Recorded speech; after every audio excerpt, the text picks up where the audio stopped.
Hi అండి. Welcome back to my channel ప్రేమతో వండండి, ప్రేమతో వడ్డించండి.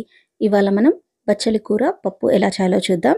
చాలా చాలా టేస్టీగా ఉంటుంది. తప్పకుండా ట్రై చేసి చూడండి. ఈ రెసిపీ స్టార్ట్ చేసే ముందు మన ఛానల్ని ఎవరైనా సబ్స్క్రైబ్ చేయకపోతే సబ్స్క్రైబ్ చేయండి. ఇంకా బెల్ ఐకాన్ పైన క్లిక్ చేయండి.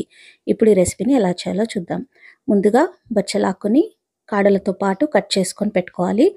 ఇప్పుడు ఒక ప్రెషర్ కుక్కర్లో 1 గ్లాస్ కందిపప్పు తీసుకొని బాగా వాష్ చేసేసుకొని ఒక 15 నిమిషాల పాటు నానబెట్టేసుకొని ఆ వాటర్ తీసేసి 1 గ్లాస్కి 2.5 గ్లాసెస్ వాటర్ వేసుకున్నాను. ఇప్పుడు ఇందులో 3 పచ్చిమిర్చిలని కట్ చేసుకొని వేసేసుకోవాలి. మనం కట్ చేసి పెట్టుకున్న బచ్చల కూరని వేసేసుకోవాలి. ఇప్పుడు ఇందులో 1/2 టీ స్పూన్ పసుపు, టేస్ట్కి సరిపడా కారం నేను 1 టీ స్పూన్ వేస్తున్నాను. మీకు ఎంత కావాలంటే అంత వేసుకోండి. కొంచెం చింతపండు వేసుకోవాలి. చింతపండుని స్కిప్ చేయకండి. దీంతో టేస్ట్ అనేది చాలా బాగుంటుంది.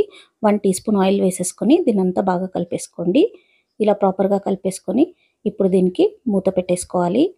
మూత పెట్టేసి హై ఫ్లేమ్లో 4 విజిల్స్ వచ్చిన తర్వాత స్టవ్ ఆఫ్ చేసేసేయండి. ఈ ప్రెషర్ కుక్కర్లోని ప్రెషర్ అంతా వెళ్ళిపోయిన తర్వాత మూత ఓపెన్ చేసుకోవాలి. చూసారా, పప్పు బాగా ఉడికిపోయింది. ఆకు కూడా బాగా ఉడికిపోయింది. పప్పుని మాత్రం బాగా మెత్తగా ఉడికించుకోకండి. ఇలా కొంచెం పప్పులాగా ఉంటే టేస్ట్ అనేది చాలా బాగుంటుంది. ఇప్పుడు ఇందులో 1 గ్లాసు వాటర్ వేసుకోవాలి. మీకు ఎంత పల్చగా కావాలో దాన్ని బట్టి వాటర్ని వేసుకోండి.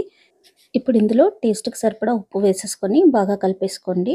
ఇప్పుడు స్టవ్ని మళ్ళీ ఆన్ చేసేసుకొని హై ఫ్లేమ్లో ఈ పప్పులో బాయిల్ వచ్చేంత వరకు ఉంచుకోవాలి. బాయిల్ వచ్చేసిన తర్వాత మీడియం ఫ్లేమ్లో పెట్టుకొని 3 to 4 మినిట్స్ బాయిల్ చేసుకోవాలి. బాయిల్ అయిపోయిన తర్వాత స్టవ్ ఆఫ్ చేసేసుకొని పక్కన పెట్టేసుకోండి. ఇప్పుడు ఈ పప్పుకి తాలింపుని వేసుకోవాలి. తాలింపు కోసం స్టవ్ పైన ఒక ప్యాన్ పెట్టేసుకొని 1 టేబుల్ స్పూన్ ఆయిల్ వేసుకోవాలి.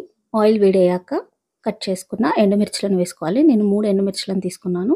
మీకు ఎన్ని కావాలంటే అన్ని తీసుకోవచ్చు. వీటిని లైట్గా బ్రౌన్ చేసుకున్న తర్వాత ఇప్పుడు ఇందులో 1/2 టీ స్పూన్ ఆవాలు, 1/2 టీ స్పూన్ జీలకర్ర వేసేసుకొని ఆవాలు జీలకర్ర కూడా బ్రౌన్ అయిపోవాలి. అప్పటి వరకు ఫ్రై చేసుకోండి.